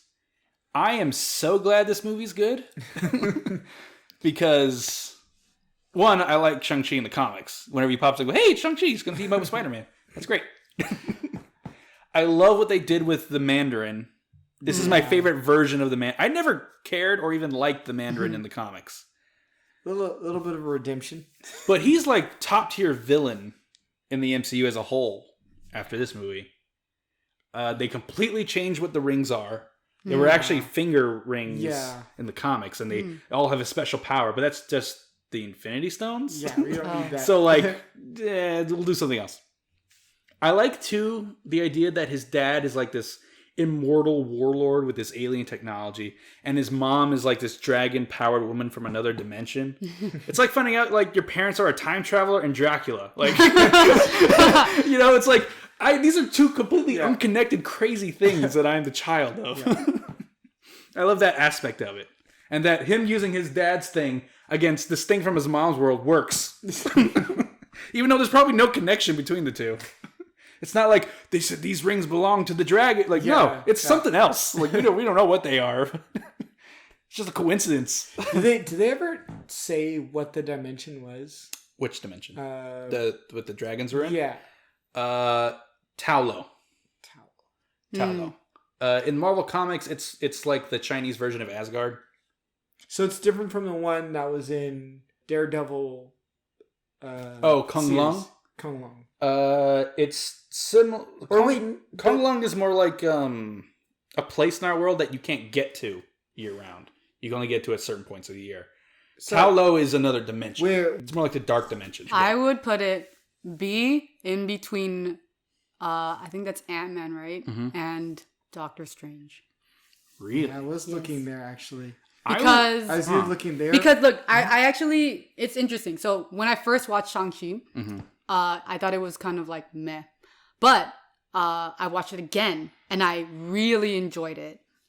So because like I think the first time around I was still like, because like I said, I don't know anything about the characters, so I was just learning, getting all the plot and processing, and the first time around it was like a little hard to process everything, so I was just like, what? And then the second time around though, I really agree with you that Wenwu, top tier villain. Absolutely love Wenwu. He was great. Second time around, I really enjoyed him. I can't quite put on A because like there's just more movies there that like I enjoyed more, but like I did really enjoy it and for what it was, and it was a good origin story still. But there were some issues like Aquafina. Okay, I she's all right. I liked it. Look. She's not bad. She's not like, there could have been better people to play that role. I think. I don't know. I thought she was good. She's fine. She's fine for what it is. I've been an Aquafina fan from the start. No, look, she's fine. From the start. She's fine. I don't hate her. Personally, I would put it between Loki and Iron Man in A. I did like Shang-Chi more than Iron Man. Really? But I understand I might be the only one on this couch who feels that way. No, I like Shang-Chi more than Iron Man, to be honest. The character. But the movie. Mm-hmm. I didn't... Script-wise, it wasn't as strong, I think, as... I mean, I like the fight scenes more in Shang-Chi.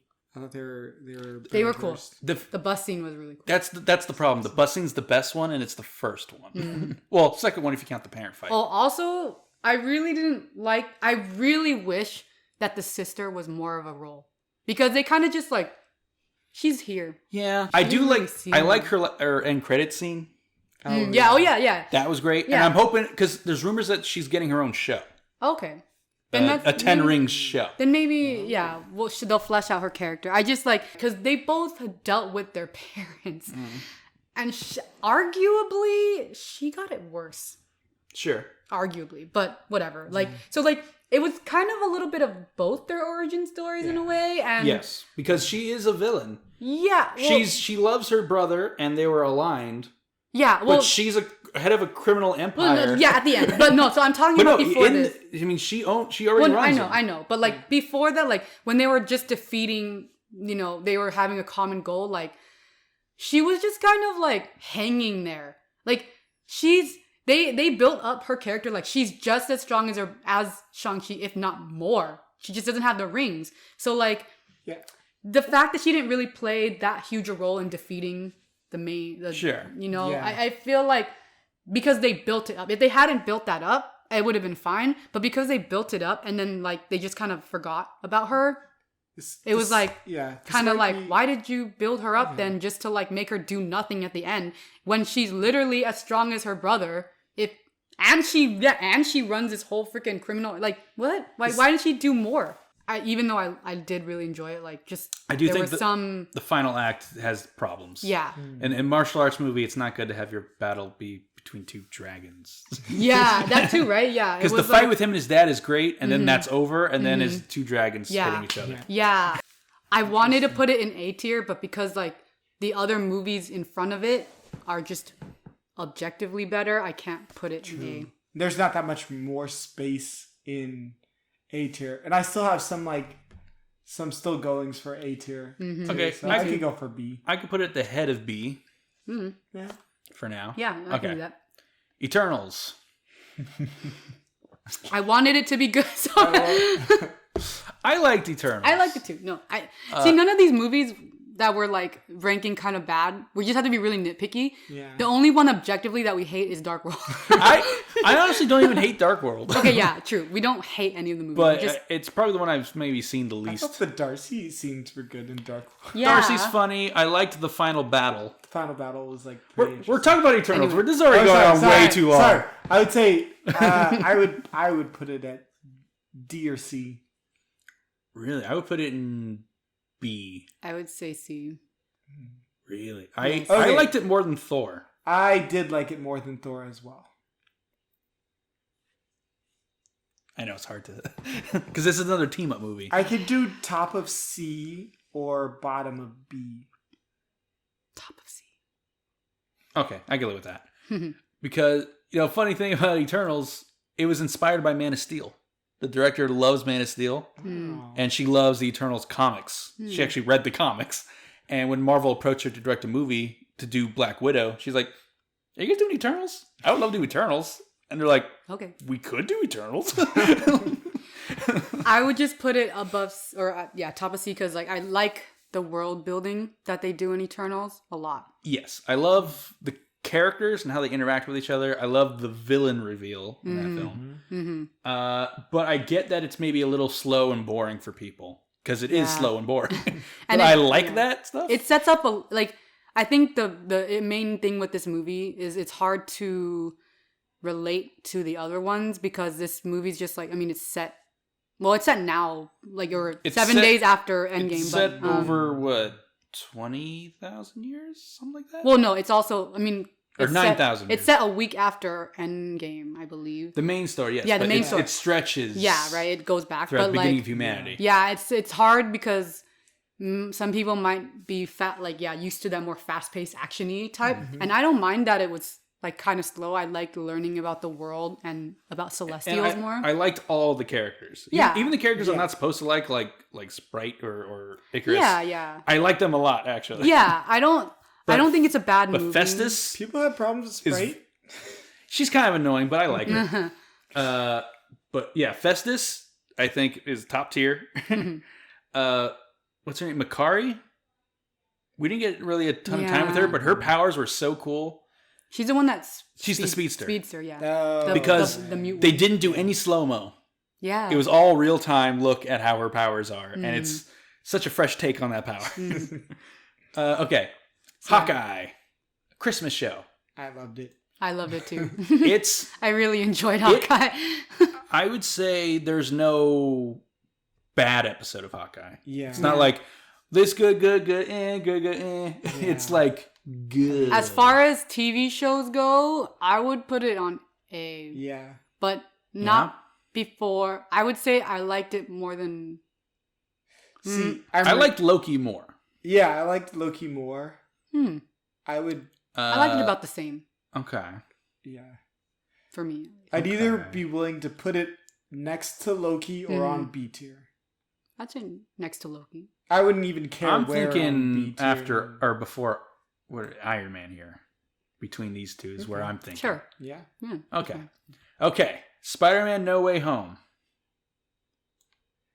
I'm thinking S tier. I was gonna say, Really? It's an S tier movie I can only watch once. Really? I watched it many times. Hurts. I can't take that pain all the time with that ending. So you're questioning the S tier. What are you thinking? I watched it 1.5 Look, times. unpopular opinion, I literally felt nothing when Aunt May died. Because for me, it's not the Aunt May part that gets me. That was sad. No, it was sad. But Look, if I compare Aunt May Tobey dies Maguire's Uncle Ben dying to Aunt May, they had 2 movies to establish Aunt May. Not even just 2, more than that, because Spider-Man was in more movies. 2.5. Yeah. They had so much time to establish like Aunt May as like this like critical character. I thought you were going to say compare Aunt May to Tobey Maguire's Aunt May. No. And I was going to say Uncle Ben. You can't. I know, but even comparing her to the Aunt May, I'm like, yeah, that's not fair. That Aunt May is amazing. Yeah, no. Aunt May, this Aunt May to Uncle Ben, because they play the same role. So if This I May bite off Dr. Ock? No, she's like Green Goblin. like Yeah, it didn't go well for her. this Aunt May's death for me wasn't as impactful as Uncle Ben's death in Tobey Maguire's first movie. He died in the first movie, and they had 2.5 movies to establish Aunt May as like a very critical. Don't you dare! No, not. I'm moving this. I'm just moving around. As a critical I'm not thinking character, about it. So I would put it in A for sure. Like I can't put it in S because like for me at least, just because like just script wise, like why didn't you establish Aunt May so like much better? If you're gonna kill her off like that, and we all know it's gonna happen. Like I knew it was gonna happen. Obviously, it has to happen. I didn't know it was gonna happen. It has to happen. How else is Spider-Man? Aunt May rarely dies. But the fact that she mirrored Uncle Ben. That one actually got spoiled for me, and I was bad. Oh yeah. I don't usually care that about sucks. like. There's some things I don't care about spoilers. That sucks. I was actually mad, and it was one of the kids I taught. Yeah. I mean, I didn't get it spoiled, but it was like you could see that she was like Uncle Ben's like role. So and Uncle Ben wasn't there, so who's gonna die? It has to be her. Like she's the only one. I didn't think anyone was gonna die there. But I would say, what was I gonna say? I like the fact that they did kill her. Like not because like she's a bad character, but like because Spider-Man obviously needed to grow. But I didn't feel. Sorry, moving it. Sorry, yeah, I didn't feel much, and it was because like that Uncle Ben, Aunt May, like that role is so critical to Spider-Man's character, and I felt I didn't feel much. It's implied that happened before Civil War, so that Uncle Ben died. And Todd and stuff. Yeah. So I didn't expect someone to die. Oh, I see. I thought she was just going to remind him what Uncle Ben always said. Because when she says, with great power also comes great responsibility, and he says, I know. Yeah. Like he has heard it before. Yeah. And then she died. I'm like, oh my God, she's dying. No, they can't do that. Oh my God, she's Uncle Ben in this movie. Like, yeah, so they got me with that because I didn't think they would kill her because Aunt May don't die. I mean, sometimes she does, but she always comes back. Maybe thanks to deals with the devil. Maybe that's the thing. Like, I wasn't looking at this from like a comic. Sure. I was just seeing the movie as like it was a very like Uncle Ben. I do agree that scene would have been more impactful if she was in Far From Home more. Mm-hmm. Like if she was a chaperone on that trip. Mm-hmm. Yeah. Helping him cover Spider-Man stuff. Yeah. But they didn't know they were going to do this when they made Far From Home, But they totally could have made her chaperone. That would have been amazing. I know. That would have been great. her and Happy being like being forced to hang around and make Peter uncomfortable. That'd be 2 couples to make uncomfortable because they also had the... Yeah, exactly. Yeah, see, and that even that would have just like been established a lot. Retrospect's 2020 vision. I'm taking I'd say for the Aunt May stuff, I take the movie as itself, and I did really like her in the role as Aunt May. I was against it at first because she's so different than the old lady that she usually is, but I don't know. I liked her as Aunt May, and then her death actually got me when it happened. I didn't cry, but it was like, dang, they did it. I'm not mad at what I really like about No Way Home is it's not just the 3rd MCU Spider-Man film. It's also the 4th Tobey Maguire film and the 3rd Andrew Garfield film, and it's really good as those things. If you look at it as just a follow-up to those movies, it's legitimately good. All the villains and how they're characterized is very accurate, with the exception of Electro for good reason. And they all get moments. Tobey Maguire gets to save Norman Osborn, and Andrew Garfield gets to save the girlfriend. That's very true. Okay, you've convinced me. S tier. That's fine. Okay. S tier. End of. Well, okay. I would then. Yeah, end of S tier. You say end of S tier. Well, okay. Hold on. I would put. You make a good point. I still put it behind all those those movies that I still like those more than. It's top 3 for me. So I would put it above Avengers, but that's me. I can be persuaded against. Do I like it more than Civil War? That's the question, isn't it? See, now I'm getting like I'm remembering like the nostalgia between like, but then it's like it's just nostalgia. Like, is a script actually? I think the script's good. It is. It's a good use of this. It weaponized nostalgia in a very good way. True. How dare you? And the characters were all like true to form. So I mean, the whole apartment sequence from beginning to end, from when they come in through by the camera to the death of Aunt May, is gold. And Tobey Maguire and Andrew Garfield aren't even in the movie yet. Yeah. But I love the Spidey sense scene where it goes off, but he doesn't know who it is because they're all villains. Yeah. And then him figuring out, and then Green Goblin just saying, "Oh, you know." So that's quite a sense. And the fight where they go through the floors, so good. Yeah. And Willem Dafoe did most of the stunts in that scene. He actually did the fight scenes. They didn't get a stunt double for the punches and stuff. I would put it maybe above Civil War. I can't put it above Avengers because there was literally no nostalgia to weaponize in Avengers, and it was objectively a very, very good movie. There's nostalgia for me because I read the comics, and there's a lot of stuff from the comics. Well, obviously, yes. But I see what you mean. Yes. So, so then you make it even better because if there was nostalgia for someone like you, and also it was just objectively good to me who's never seen the comics, then you could argue then it's even better S tier because No Way Home mainly was weaponized nostalgia for people who've seen the other Spider-Man movies. Okay, so she's saying above Civil War. I mean, I could go above Civil War. I mean, I can't go above Winter Soldier. That's right. Draw the line. All right, you know what? Yeah, fine.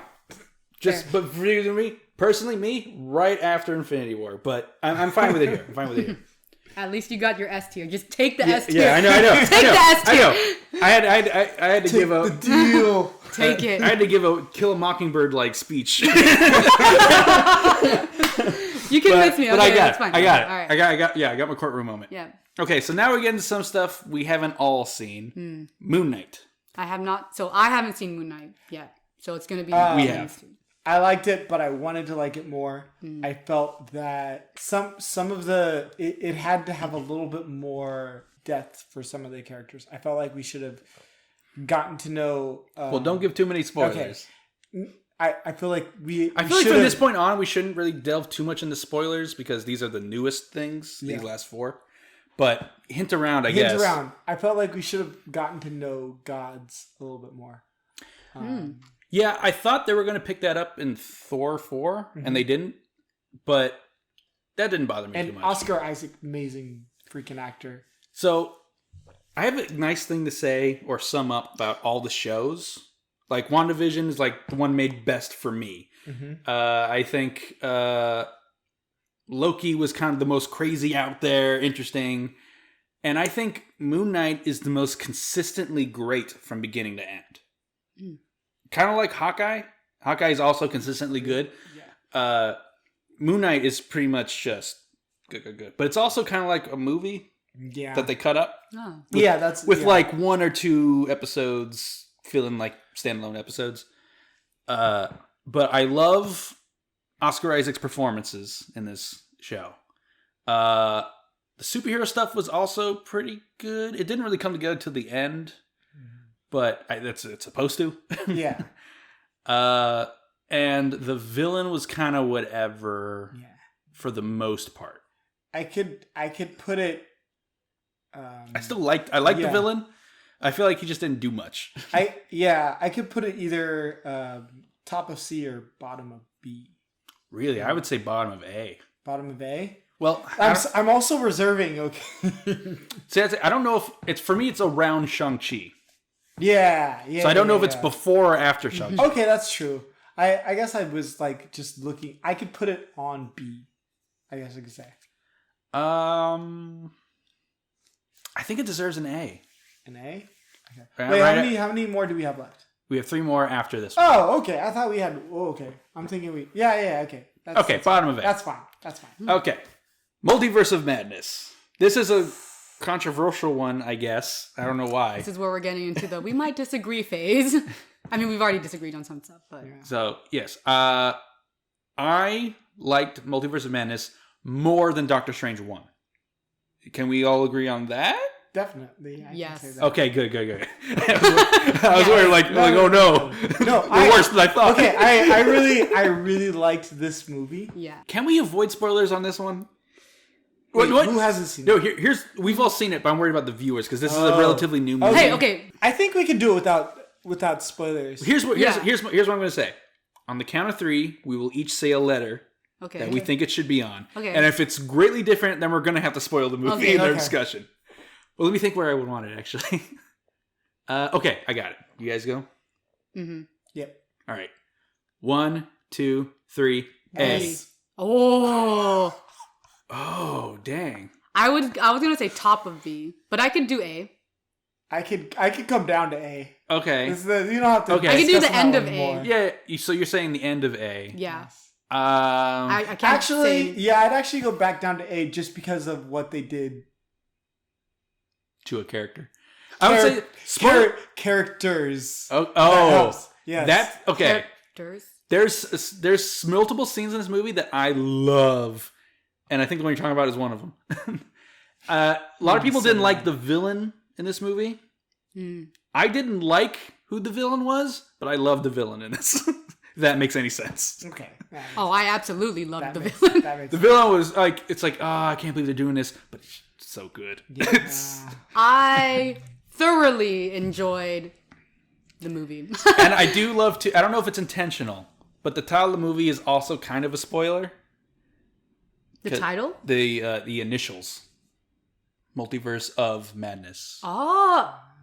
I don't know if that's intentional, I don't. Maybe. but it's great if it's not. Also, this isn't a spoiler, so I'm just gonna say I really enjoyed the horror aspects of this movie because the director of this movie, he's a very well Sam Raimi. He's a very well known horror director. Yes. So there were horror elements, and just personally, I like horror. It looked different than Yeah, most and- Marvel movies. Yeah, and I do like that they're experimenting with different genres and like different varieties and Yeah. stuff. So like Yeah. I really enjoyed it. I know it's not for everyone. So So the question is, did I like it more than Moon Knight? So what do you think, Moon Knight or Multiverse of Madness? I'd honestly put it in front of Moon Knight.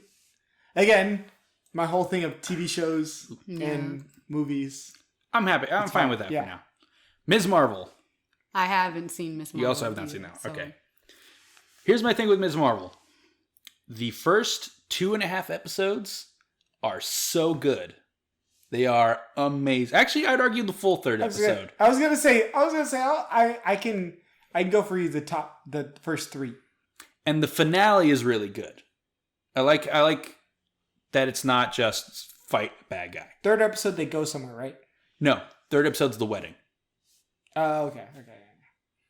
I feel like the travel episodes, there's 2 travel episodes in the middle where they leave New Jersey. Those are the weakest for me, but I am glad that they did them. I think the problem with Ms. Marvel is the first 2 episodes have this really cool, creative, Scott Pilgrim-esque visual style. Why did they change that? With like animation happening in the Yes. background as she's like thinking of Yeah. stuff. You can see what she's thinking Yeah. behind her. Text conversations are just text appearing in the world. Like she'll pass this building and a sign will light up and it's the text that she just got. Yeah. Ah. And then they don't do that again Yeah. until the final It's like, episode. what? Ah. Yeah. Also, If they kept that up, top tier show, great. But I feel like because this show had like 5 directors. I feel like whoever directed the first 2 episodes were really into that stuff, and the other directors really didn't know what to do with that. Also, I don't like stereotypical chase scenes, and I felt like this one had too many of those, Maybe. especially during the travel episodes. Okay, so what? And the action's really bad. What in the would show. you? Where would you rank it? Yes. What letter? Below Moon Knight for sure. Yeah, So like What's B, the we're next getting to show B. we got? it's hard. It's hard Above to say, Falcon Winter Soldier. It's hard to say B for me because I did like it. I would say... It doesn't mean you didn't like it. No. Like, I would say between Shang-Chi and Ant-Man. Or maybe even after Ant-Man. I'd say after Ant-Man because, I mean, again, TV show, movie, but Ant-Man was like with the whole... It was consistent throughout the whole thing. I'm fine with it being above Doctor Strange. Yeah. Yeah, I think it's a good spot for That's it. fine. All right. Finally. The final. This one, I know for a fact we have disagreements on. I have not watched it. You have not watched it. You and I have discussed this film before. We have. Because I told you about my Thor scale before. Yeah. And so here... Okay. This is going to get pretty Yeah, we might have to get into spoilers for this one. I don't know. And I told them beforehand, I do not mind spoilers. I was audience. Well, okay. Let's just... Well, okay. First of all, where would you rank it? What letter? Yeah. I would put it either low A, high B. I would put it C or D. Yeah. Oh. Wow. So yeah, it's very different. This is another one of those movies where like I really, really wanted to like it, or not like. I mean, I did like it. You wanted to love it. I wanted to feel what I felt for Ragnarok, for Love and Thunder. It's with all the female protagonists getting the C range. This is what. Yeah. See, this is why WandaVision isn't fucking. I wanted to put. Okay. We might change WandaVision. Hold on. We're going to come back to WandaVision. She might get S tier. I don't know. We'll see. But Love and Thunder... representation. No, it's... Okay. For Love and Thunder, it was like... For me, maybe it's just because it's not my type of humor. Maybe, like... I don't know. Just... They figured out the formula in Ragnarok for a good pace of funny and comical and seriousness, and they blended the two so perfectly in Ragnarok. It was, and for some reason in Love and Thunder, it's like they forgot the formula for me. Like there were so many moments where like it was too funny. Like, and here's it. Like there was another comment that I heard like that I agree with. It was the movie felt like it was for the demographic for the movie was for like kids, like because it was so comical and like they didn't want you to take it too seriously. And then near the end, it got very, very serious. But also like some of the comedy was like they were talking about. Oh no, this is kind of a spoiler. So like they were talking about orgies, but like in a very comical way. Mm-hmm. It's not too much of a spoiler, but it's not really a spoiler. And that was part of the humor, right? It was very dark, like. At times it was very dark, but at times it was very like slapstick, cringy humor. So it felt like I was being pulled in like very different directions all the time. And I didn't really know how to feel in what moment. Like, should I be comical? Should it be serious? Should it be both? And then just some of the jokes were like super cringy, like the goats. If you've seen the movie, you know what I'm talking about. Those fucking goats. Look, it was funny the first time and maybe the second time, but it was just too much after that. For me, at least. I will agree that the lines between humor and seriousness is much more gradient and blended in Ragnarok. Mm-hmm. And in Love and Thunder, it's sometimes it's kind of scene to scene or mid scene. It would happen. Yeah. Like they would be making like really dark humor jokes, and then it's like boom, serious. Like, wait, well, hold on. Yeah, it'd be like a very comedic scene, and a serious moment happens in it, or it'd be a very serious moment, and a comedy bit happened in it. But it's not even just like the comedy in Ragnarok. It would be like very kind of cringy humor. Have you seen a lot of Taika Waititi movies? Yes.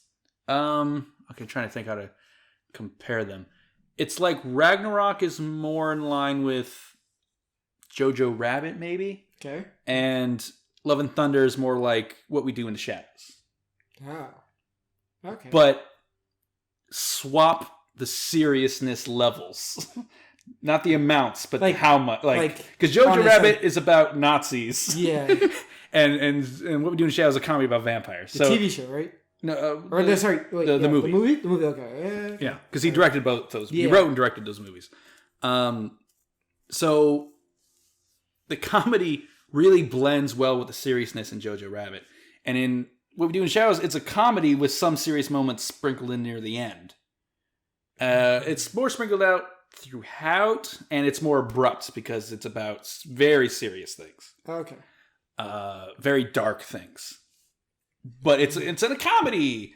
And I get why people don't like those two things mixing or being together. I don't mind it because I think they're both done well. So this is why though, like, yeah, for him, right, it was those two parts separately were good. And actually I think if you separate them into a vacuum, they're both done well. Yeah, I would say I would kind of agree with that. And but that's the reason why I'm more like, because it's supposed to be a cohesive movie. Yeah, putting them all together, it's not the greatest. I don't care that it doesn't go to what I mean, because it didn't bother me. Yeah, it didn't bother him, but for me, that did bother me because, like, it's supposed to be a cohesive movie, and because they're so abrupt and it doesn't seem cohesive like Ragnarok did, even though they're the same elements, right? So it's both serious and funny. I mean, serious, serious and funny. You were saying C or D? Yeah. I'm looking at the movies in front of me because I wasn't really looking at movies when I said A or B. I'm trying to think, what do I like more and less than Love and Thunder? I definitely like Shang-Chi more. Mm-hmm. My question for me is, do I like Eternals more? And I don't think I do. Because I think this was where Dividing Line for us was. I liked it more than Thor 1, and you liked it less than Thor 1. Yeah. So I'm thinking... I'd be willing to put it... bottom of B or top of C. Yeah, I'd be willing to put it top of C. But I might even put it behind Eternals. I'm not sure. Yeah, I liked it a little... I liked Eternals more, just because it was I could put it there. It was kind of a nice, like Eternals was really good world building. I really liked I liked all the characters. Yeah. I liked how it all came together. Yeah. I don't mind that Love and Thunder didn't come together as well. But I'll admit that it didn't as well. For that reason, I will put it behind Eternals. I can get behind. And okay, so that's all the movies. Is there anything now we want to move around? Are we happy with where things are? I mean, look, if it were up to me, if it were up to me, Love and Thunder would be at the end of C. But... Sure, but I mean, I'm looking. It's actually turned out pretty. Yeah, I'm not sure if there's any big complaints. I would put I would put Black Widow above Captain Marvel. Okay, I could do that. Golden? Yeah. All right, yeah, we can move that over. Is there anything we can move out of A or into A, because it's a little weird that it's just one here, or even into S? We're debating. S. So here's what I'm thinking. I'm totally happy moving WandaVision and Ragnarok into S. Yeah, I could do that. I could do that. Mm-hmm. Okay, I think What If is a good gatekeeper for A and S separation. Yeah. Are we still happy with the order in S? I would put Ragnarok. Is it higher than Civil War?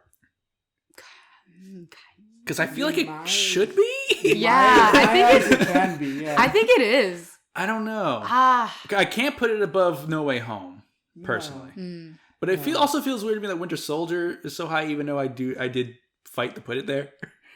I personally wouldn't have put Winter Soldier there. How about this? Okay. If we move No Way Home up, move Winter Soldier, I'd even be willing, since it's still S tier, I'd even be willing to put it closer to somewhere by WandaVision and move Ragnarok up behind No Way Home. Are you saying swap Winter Soldier and Ragnarok?